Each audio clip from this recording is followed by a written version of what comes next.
सहना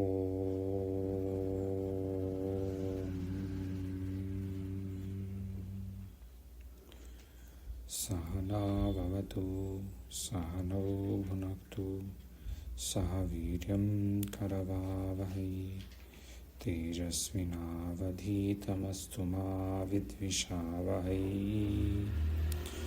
ओम शांति शांति शांतिः। शंकरं शंकराचार्यं केशवं बादरायणं सूत्रभाष्यकृतौ वन्दे भगवन्तौ पुनः पुनः। ईश्वरो गुरुरात्मेति मूर्तिभेदविभागिने व्योमवद्व्याप्तदेहाय दक्षिणामूर्तये नमः। ओम शांति शांति शांतिः। अस्माकम् अद्यतनविषयः अस्ति अभ्यास 22 page number पृष्ठक्रमाङ्कः 44 44।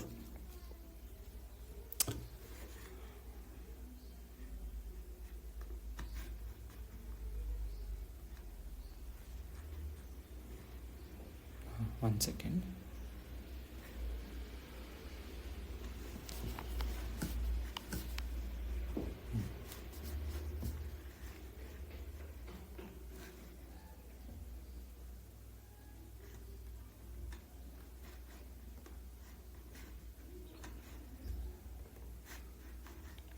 Okay. We'll see the words quickly. Vayam pashyamaha shabdani शीघ्रं। नदी नदी गौरी पार्वती मही पृथ्वी अर्थ रजनी रात्रि नाइट सखी सखी फ्रेंड दासी दासी सर्वेंट और हेल्पर पुरी नगरी दीस आर ऑल स्त्रीलिंग शब्द सर्वे स्त्रीलिंग शब्दानि सन्ति। पुरी नगरी वाणी वचन words Saraswati Saraswati it can refer to a lady named Saraswati, the goddess Saraswati माता जी। बुद्धिमती बुद्धिमान स्त्री ब्राह्मणी ब्राह्मण स्त्री अथवा ब्राह्मण की स्त्री सो वाइफ और डॉटर। मृगी हिरणी डियर फीमेल डियर। सिंही सिंहनी फीमेल लायन। सर्पिणी सांपिन फीमेल सर्पेंट स्नेक। राज्ञी रानी क्वीन। भवती आप इन स्त्रीलिंग स्त्रीलिंग भवान भवती स्त्रीलिंग भवती। श्रीमती ऐश्वर्यशाली स्त्री। कौमुदी चांदनी ऐश्वर्यशाली स्त्री प्रॉस्पेरस स्त्री with lots of wealth whether knowledge or material wealth. कौमुदी चांदनी moonlight. Kamlini is a chotu flower small kamal. And Indrani Indra ki stri so Indra's wife called Indrani or somebody with great power also Indrani. सूचना नदी इंद्राणी नदीवत सो I will read नदी शब्द is on page number 68 page 44 अभ्यास 22 is going on page 68 I will read नदी शब्द number 17 but I will read now. I suggest that when you have time you also read out loud. नदी नद्यौ नद्यः नदीं नद्यौ नदीः। तृतीया नद्या नदीभ्यां नदीभिः। चतुर्थी नद्यै नदीभ्यां नदीभ्यः। पंचमी नद्याः नदीभ्यां नदीभ्यः। षष्ठी नद्याः नद्योः नदीनां। सप्तमी नद्यां नद्योः नदीषु। संबोधन हे नदी हे नद्यौ हे नद्यः। सो नदी शब्द इज ऑल ईकारांत दीर्घ ईकारांत स्त्रीलिंग शब्द नदी गौरी मही रजनी सर्वे इत्यादि। नाउ बैक टू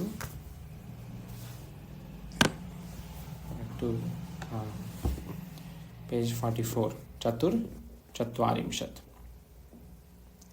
सेव धातु लिट लकार आत्मनेपद अभ्यास दे हैव गिवन अभ्यास 14 15 में दिए षष्ठी के नियमों का पुनः अभ्यास करो। षष्ठी नियम इज ऑफ और अपॉस्ट्रफी सो इनके हाथी के चाल we had seen earlier. हाथी के चाल और the person's book, रामस्य पुस्तकम् इति षष्ठी विभक्ति अस्ति. रामाणां पुस्तकानि षष्ठी विभक्ति in बहुवचन. सेव धातु लिट् लकार. So last week पूर्ववारे वयम् अपश्यामः लट् लोट् लङ् वीदिलिङ्ग्. अधुना वयं पश्यामः लिट् भविष्यकाल लिट् लकार. सेव धातु सेविष्यते सेविष्येते सेविष्यन्ते. सेविष्यसे सेविष्येथे सेविष्यध्वे. सेविष्ये सेविष्यामहे सेविष्यावहे सेविष्यामहे. हरिजी एकः प्रश्नः अस्ति. अहं किम्? अहं सेविष्ये. सम्यक्. सुन्दरजी एकः प्रश्नः. आवां सेविष्यावहे. सेविष्यावहे. अवंतिका जी एक प्रश्न. सः सेविष्यते. हाँ सम्यक् समीचीनं. सः सेविष्यते. वयं सेविष्यामहे इति इत्यादि सर्वे शब्दानि इत्यादि इति प्रयोगे सन्ति. सर्वे शब्दानि सेविष्यते they have given. सूचना अभ्यास 18-19 कि इन धातुओं में ईष्यते वाला रूप लगेगा. सेविष्यते, वर्धिष्यते, मोदिष्यते, सहिष्यते, याचिष्यते सर्वे शब्दानि. परंतु इन धातुओं में स्यते वाला रूप लगेगा. किन कस्य धातुओं कस्य शब्दानि? लभ लभ लप्स्यते, रम रम्स्यते इति. ईष्यते न स्यते. ईष्यते नास्ति स्यते अस्ति.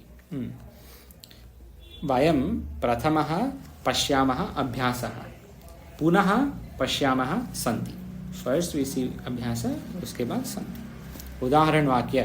रमा गौरीं वन्दिष्यते. हरिजी भवान् वदतु. रमा गौरीं वन्दिष्यते किं भवति ट्रांसलेशन? हिंदी अथवा इंग्लिश?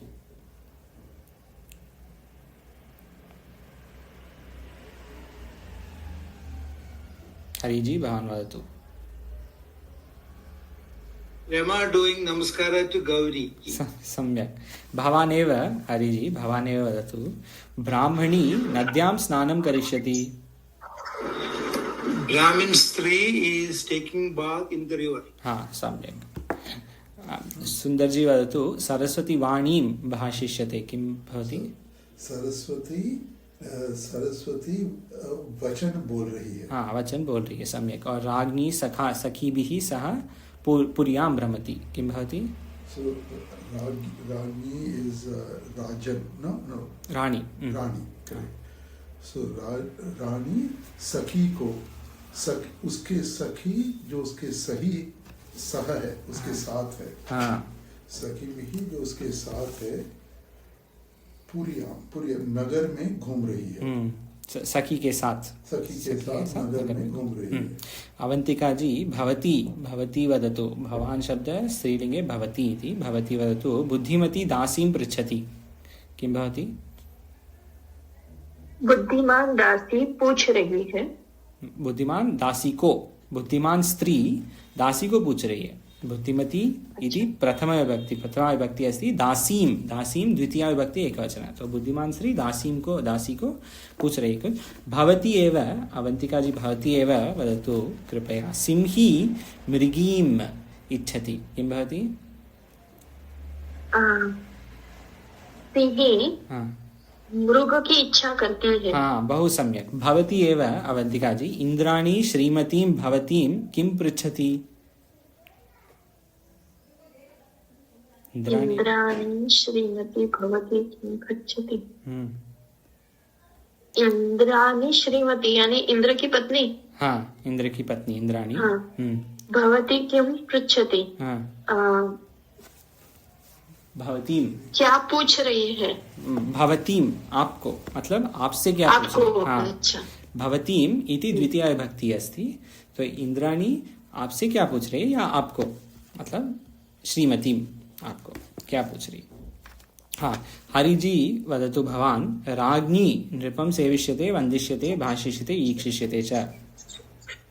Rati is Rani, हाँ Nrupam, sorry. हाँ Is Sevishade is serving, हाँ doing respect, okay, offering respects, talking, and looking at the king. Ishade is requesting the king. Right? Ishade. So Rani is ईक्षिष्यते here would be ईक्षणा करना, which is देखना. Dekhna. It will be to see. हाँ. So Rani is looking at the king, talking to him, doing namaskara and serving him. सम्यक, बहु समीचीनम्. और सुंदर जी वदतु भवान् श्रीमती धनं लप्स्यते रंस्यते च. श्रीमती धन को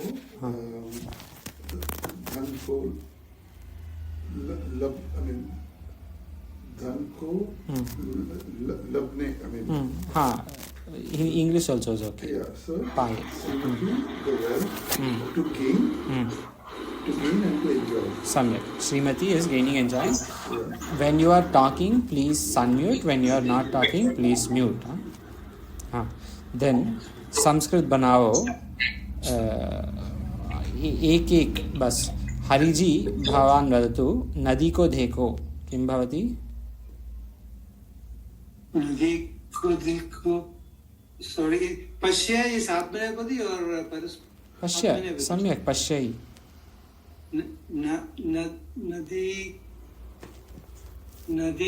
नदीं पश्य. हाँ, नदीं पश्य. सम्यक. लोट लकार. अवंतिका जी भवती वदतु नदी में स्नान करो. किं भवति? नद्यां स्नानं कुरु. नद्यां स्नानं कुरु. बहु सम्यक, बहु समीचीनं. सुंदर जी वदतु भवान् नदी का जल मीठा है. नदी का जल मीठा है. So षष्ठी नद्याः. सम्यक, बहु सम्यक. नद्याः. So नद्याः जलम. नद्याः जलम. जल पर जल जलम. नद्याः जलम किं भवति? मधुरम. मधुरम अस्ति. ओके. हाँ, हरिजी भवान् वदतु चतुर्दश पुत्र माता को स्मरण करता है. किं भवति? पुत्र माता को स्मरण करता है. हरिजी भवान् वदतु चतुर्दश. चतुर्दश न? हाँ, चतुर्दश. चतुर्दश is ख प्रथमा ख. पुत्रः. Mata is to karma is karma only. So मातुः.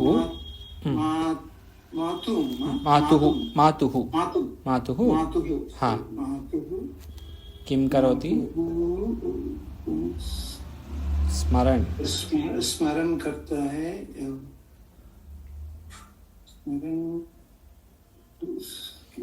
स्मरति अथवा स्मरणं करोति. Okay, Smarati. Smarati. But Smarati, we have to use Shashti, no? Isn't that something that came in Mata ko yaad karna? Came in Shashti, but you have to use Matuhu. That was a niyama. Niyama 37 or something. Yeah. It was part of Shashti, that full thing. But they said, for this, you use Dvitiya. Matuhu. Matuhu is which Vibhakti? It did come in Shashti, but Matuhu we have to see which way. Panchami and Shashti both. Panchami and Shashti, so they have used Shashti. It came in Dvitiya, but they said use Shashti. Use Shashti for anything we're doing Smaranam. Correct. Ashirvadam. Yes. So it came in the Dvitiya Niyama, but it was Shashti. हाँ, धन्यवादाः अवंतिका जी. बहु धन्यवादाः. भवती एव वदतु अवंतिका जी. भवती एव हरिजी mute प्रयोगे करोतु कृपया. हाँ, प्रयोगं करोतु. हाँ, कमलिनी 15 अवंतिका जी, कमलिनी के फूल को देखो। कमलिनी, हाँ, छोटा कमल, कमल, हाँ छोटा कमल, कमलिनी, हाँ। कमलं पुष्पं पश्य। कमलिनी इति, कमलिनी विल बी स्त्रीलिंग शब्द, तो नदीवत, नदीवत्, नदीवत, नदी इति षष्ठी, नदीवत षष्ठी विभक्ति। षष्ठी नद्या आएगा, हाँ, हाँ। कमलिन्याः, हाँ, कमलिन्याः, कमलिन्याः पश्य, हाँ, कमलिनी को के फूल को देखो। अथवा कमलिन्याः पुष्पम दे पश्य, कमलिन्याः पुष्पम पश्य, उसको देखो। सुंदर जी वदतु भवान। ग प्रथमा, कृष्ण गुरु की सेवा करेगा, दुख सहेगा, सत्य बोलेगा और प्रसन्न रहेगा। कृष्ण गुरु की, so therefore that's again Shashti. So therefore Shashti in Guru. Parantu you have to use Dvitiya, because while it is Shashti, Yeah, but they said use Dvitiya. use Dvitiya. So Krishna Gurum, Krishna Gurum Sevishyase, Sevishyate. सेविष्यते, सम्यक्, सेविष्यते, करेगा। दुःखं सहिष्यते, सत्यं भविष्यते, भाषिष्यते, etcetera. Okay. प्रसन्न रहेगा, रहेगा नहीं, प्रसन्न भविष्यते, भविष्य भव, it comes with भविष्यते। अथवा मोद, मोद धातु, मोद धातु, मोदिष्यते, मोदिष्यते रहेगा। हाँ, मोदिष्यते is okay. Okay. Ashuddha to Shuddha. So when you have time, you can go through. I'm not going through all the Hindi to Sanskrit, because for us the main point is Sanskrit to English or Hindi, to understand the Sanskrit. So I'm not translating too much. We are not doing Hindi to Sanskrit translation. But if you have any doubt, you please see, and if there are questions, we can discuss. Ashuddha Vakya to Shuddha Vakya. Mrigi Simhim Bhiveti. Again, Mrigi Simhya, Simhyaha Bhiveti. Labhishye Ramishye. Simhyaha Nadyaha, Nadivat na? Nadyaha Shashti. But Nadi se, right?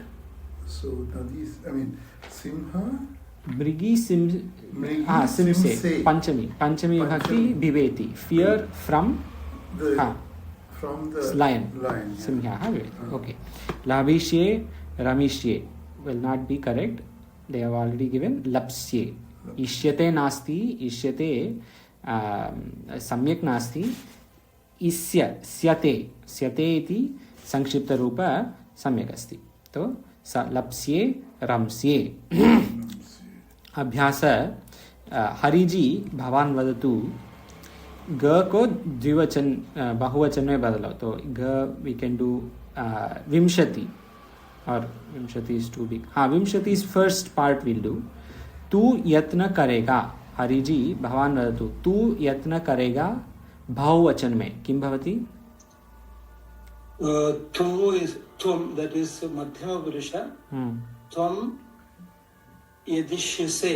त्वं बहुवचन में, बहुवचने किं भवति? त्वं, त्वम is त्वम, त्वं युवां,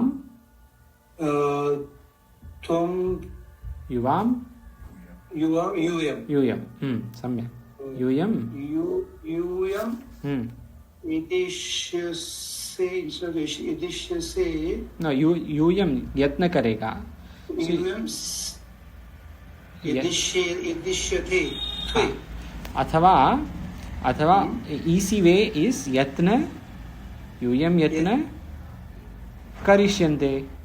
You will just do yatna. Karishante. Karishante will not be in Madhyama Purusha. Sorry, correct. Yuyam karishyadve. Karishyadve. धन्यवादः सुन्दर। हा, यूयं करिष्यद्वे, यत्नं करिष्यद्वे, बहु सम्यक्, थैंक यू।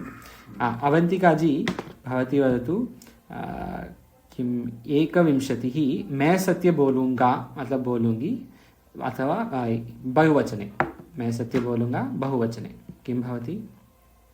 अहं वयं सत्यं बोलूँगा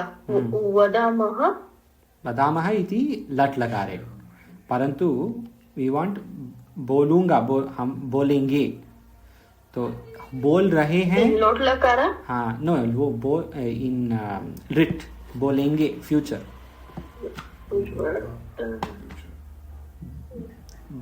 वदामः इज लट् लकार, वदामि वदामः, परन्तु लिट् लकारे वदिष्यामहे, वदिष्यामहे, हाँ सम्यक्, वदिष्यामहे, वयं वदिष्यामहे, सत्यं वदिष्यामहे, we will all say truth, हम सब सत्य बोलेंगे। हाँ, सुंदर जी, धर्म में no something else will do something with प्रथम पुरुष। कृष्ण दुख सहेगा, कृष्ण दुख सहेगा, हाँ, so therefore it will be कृष्णाः, हाँ, कृष्णाः, सम्यक्, कृष्णः, दुःखं, दुःखं, कृष्णाः दुःखं सहिष्यन्ते, सहिष्यन्ते, सम्यक्, कृष्णाः दुःखं सहिष्यन्ते, बहु सम्यक्, ओके। अधुना अथवा सम्प्रति अथवा इदानीं, तीनों त्रय शब्दानि सेम मीनिंग। नाउ अधुना सम्प्रति इदानीं सन्धिः। लास्ट वीक पुनः वारे पूर्वे वारे वयम् अपश्यामः अथवा पश्यामः स्म चत्वारि सन्धि। किं किं? मोनुस्वारः, इको यणचि, एचो यवायवः, आद्गुणः। अधुना इदानीं, what's the third one? सम्प्रति. Samprati comes often in this Bhashya Tika, Anandagiri ji's favorite word, Samprati. So on Friday we saw Adgunaha. Adgunaha, a plus e athava e, a athava a plus e athava e will be I. A athava a plus u athava u will be o. And then r, so r will be this r, and l will be al. This much we saw on Friday. So this today's adyatana vishayah, adyatana sandhihi vriddhirechi. Vriddhirechi is similar to adgunaha. We will just see on the screen also. Sorry, one question like this. Yes. See, when you say asmal loke, how does that la come in? Asmat, that is Torli Sutra. Okay. Torli Sutra will come later. Okay. But Asmat is Asmat loke. I know when they shifted to Asmal loke, I was a bit confused. See, yes. So Asmat loke, Asmat plus loke, iti Asmal loke, that will come. Okay. Maybe in the next book it may come. Let's see that. But that is a good question, because this question Swamiji asks. Oh. This question, what sutra? May come later. Okay. I will share screen now.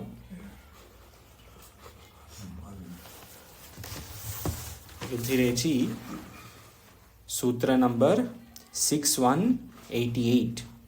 Vidhirechi 6188. So we saw 6187, now 6188. 6187 was Adgunaha. 6188 Vriddhirechi. Vriddhirechi.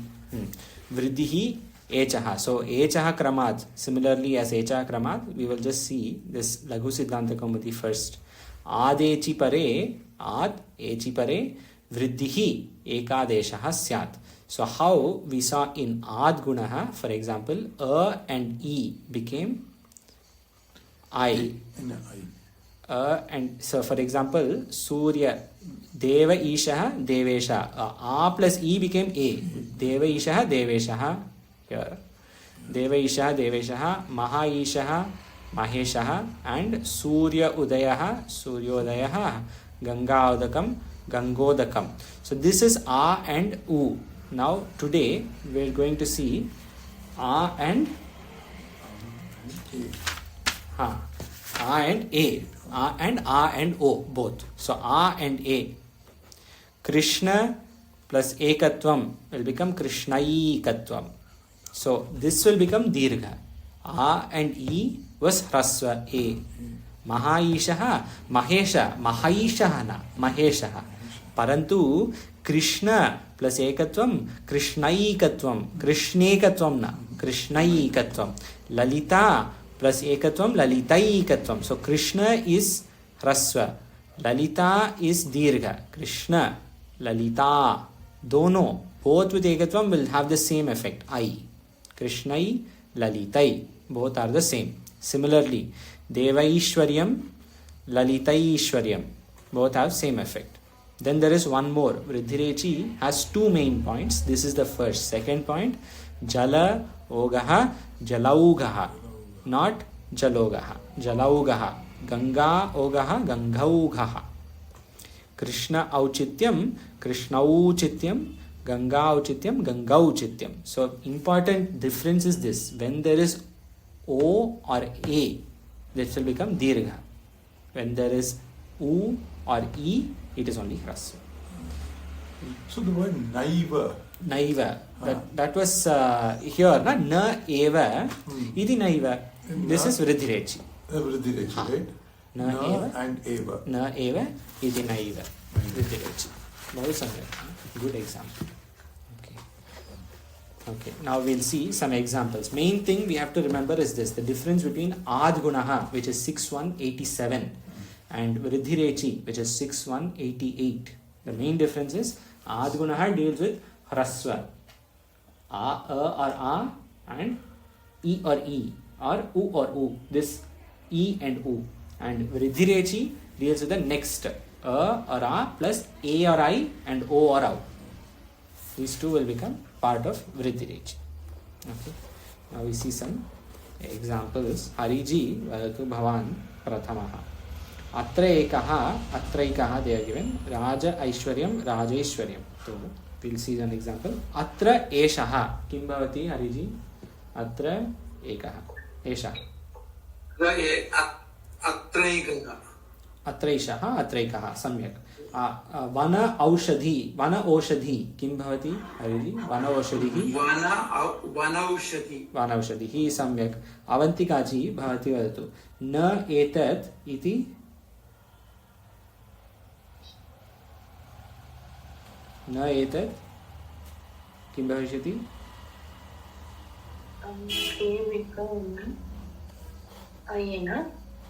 Na etat. Na deva aishwaryam. Etait. Naitat.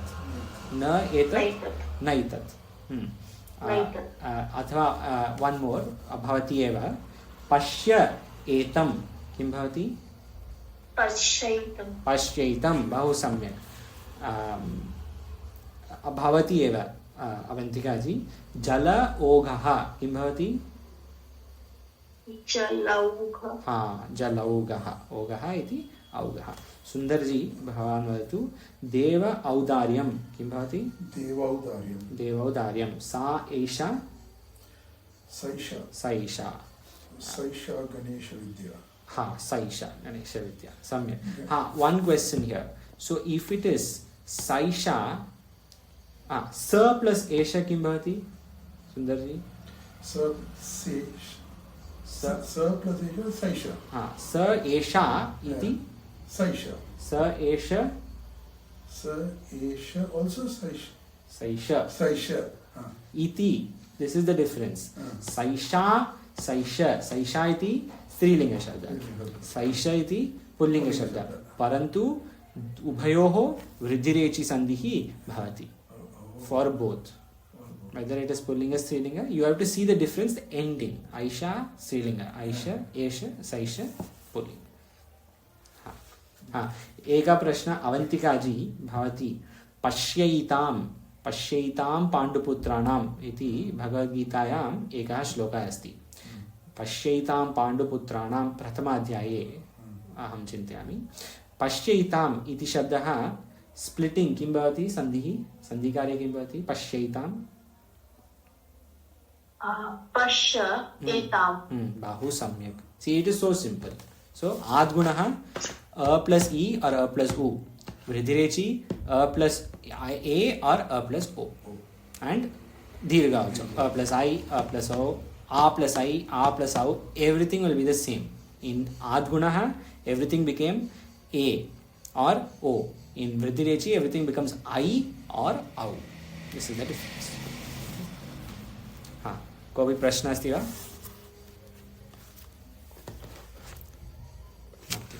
नास्ति. श्वः वयं पश्यामः अभ्यासः 23. एकः from tomorrow there is a new topic called pratyaya. Many times Swamiji asks the question, kasmin pratyaya, which pratyaya is this? That is cha pratyaya, tavatu pratyaya, ikta pratyaya, so many shanach pratyaya, so many pratyayas are there. We'll see about 5 or 6 in this book and more in Rachana Anuvada Kaumudi. Okay? So tomorrow, along with Sandhi, pratyaya also comes. Om पूर्णमदः पूर्णमिदं पूर्णात् पूर्णमुदच्यते पूर्णस्य पूर्णमादाय पूर्णमेवावशिष्यते. ओम शांतिः शांतिः शांतिः. शंकरं शंकराचार्यं केशवं बादरायणं सूत्रभाष्यकृतौ वन्दे भगवन्तौ पुनः पुनः. ईश्वरो गुरुरात्मेति मूर्तिभेदविभागिने व्योमवद्व्याप्तदेहाय दक्षिणामूर्तये नमः. ओम शांति शांति शांति. ओम.